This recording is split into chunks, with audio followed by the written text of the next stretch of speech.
All right, in the CX-90 signature, and most of the other trim levels will be exactly the same as far as the climate controls go, but I'm going to dig into a little bit and show you how the climate controls work.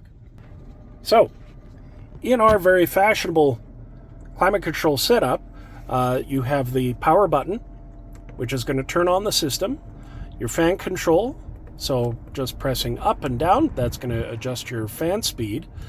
Then we have the air recirculate, which will recirculate the air inside of the cabin instead of drawing the fresh air out.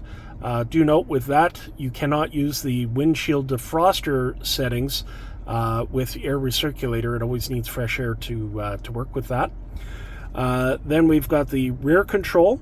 So for the control that's in the back seat, you could turn that on and off, and then you can adjust the temperature by pressing rear control, and then you can add the fan speed for the back, and you can change the temperature just by pushing your toggles, and that's super handy. Now if we go back into the front, you'll have your dual zone climate control.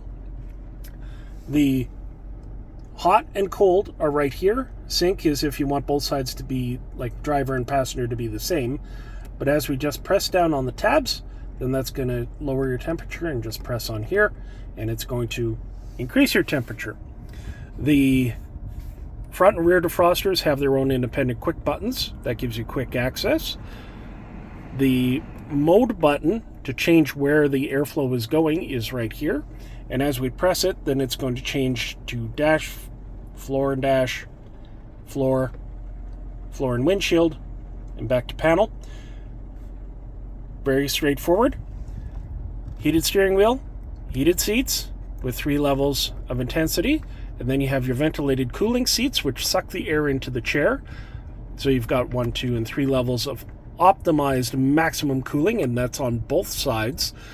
And then your shutter vents, you can open and close those, which will make things a little bit more cozy, just in case you don't need all that extra air blowing right on you. So that's your climate controls in the Mazda CX-90.